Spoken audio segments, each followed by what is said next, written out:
రంగారెడ్డి జిల్లా బహదూర్గూడలో మరోసారి ఉద్రిక్త పరిస్థితులు నెలకొన్నాయి. బుల్లెట్ ట్రైన్ ప్రాజెక్టు కోసం భూసేకరణపై గత కొన్ని రోజులుగా రైతులు అభ్యంతరం వ్యక్తం చేస్తున్నారు. అయితే రైతుల పోరాటానికి బీఆర్ఎస్, బీజేపీ పార్టీలు మద్దతు తెలిపాయి. ఈ నేపథ్యంలో మాజీ మంత్రి సబితా ఇంద్రారెడ్డి బాధిత రైతులను పరామర్శించి మద్దతు తెలిపారు. ప్రాజెక్టుకు ప్రత్యామ్నాయ భూములు తీసుకోవాలని, రైతుల భూములు తీసుకుంటే ఊరుకోమని స్పష్టం చేశారు.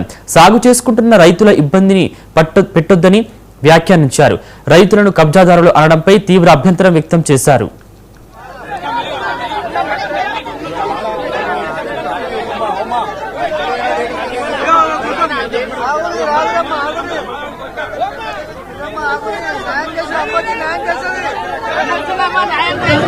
బహదూర్గూడకు సంబంధించిన రైతులని అక్రమంగా అరెస్ట్ చేస్తూ దౌర్జన్యంగా వాళ్ళ భూములను లాక్కునే ప్రయత్నం చేస్తున్న సందర్భంలో గ్రామానికి వచ్చినప్పుడు గ్రామంలో ఉన్న మా అక్క చెల్లెళ్ళు, మా అన్న తమ్ముళ్ళందరూ కన్నీటితో స్వాగతం పలికారు. నిజంగా చాలా బాధ అనిపించింది.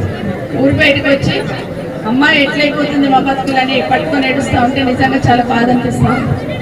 ఈరోజు ప్రభుత్వంలో ఉన్న పెద్దలు ఏమి చెప్పకుండా, కనీసం రైతులతో మాటమంతా కూడా మాట్లాడకుండా రాత్రి వచ్చేసి ఒక దొంగల్లాగా భూమికి చుట్టంతా కూడా కంచేసేసి ఈరోజు దాన్ని గొప్ప విజయంగా చెప్పుకుంటుంది. ప్రభుత్వం తలంచుకోవాలి. ఈరోజు హైడ్రా పేరు చెప్పి పేదవాళ్ళ భూములు గుంజుకోవడం ఒకటే ఈ ప్రభుత్వం పనిపెట్టుకుంది. వేరే ఆలోచన లేదు. మరి పెద్ద వాళ్ళు 4వ తరం నడుస్తుంది. అవే భూములలో ఒకరొకరు 2 ఎకరాలు, 3 ఎకరాలు, 5 ఎకరాలు, 4 ఎకరాలు ఇట్లున్న భూములు తప్పిస్తే 100 ఎకరాల వాళ్ళ భూములు వాళ్ళ పేర్ల మీద లేవు. ప్రభుత్వం ఆయనతోనే తిరిగి తీసుకొచ్చి మన భూములు మన చేతిలో పెట్టినట్టు చేస్తా కోర్టు కంచెలేసి భూమి ఎత్తుకుపోతావా? గులాబీ చెట్లు ఎంత చక్కగా అంటే మీడియా సోదరులు తెలవాలి. ఆడున్న భూములలో పట్ట భూములు కావా? వ్యవసాయం చేయలేదా? రండి మాతో గులాబీ తోటలు చూపిస్తా. నీళ్ళు పెట్టొద్దా మా తోటలకి?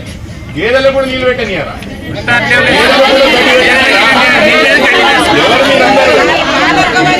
అధ్వానంగా మీరు పరిపాలిస్తున్నారు. ఆయనతోనే తిరిగి